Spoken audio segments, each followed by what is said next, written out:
Problem 8.2.14.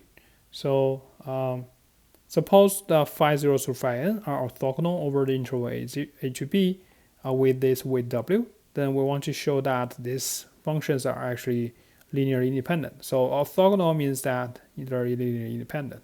So to show that, remember that to show something are linearly independent, we just need to make a linear combination set to 0 and try to prove that all these coefficients have to be 0 to make this equal to 0.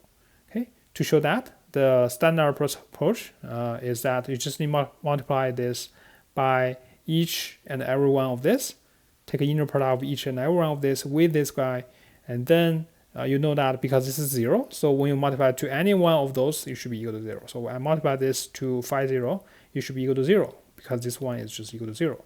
So, but on the other hand, we know that this is just the inner product, right?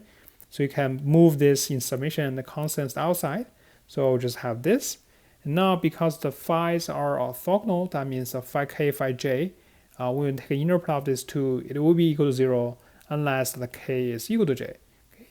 So when k is different from j, this will be just equal to 0. So that's why the whole sum here only has one term survived. That's the term where k is equal to j.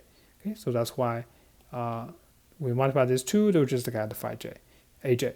Okay, aj possibly times some constant, which is the squared or the phi j, inner product of the phi j with itself, but some positive number there. Okay, so but the point is that if you have aj equals 0 or aj times some positive number equals 0, that just means that aj itself is equal to 0. So you do this for every single phi j from this, and then you will show that every aj should be equal to 0.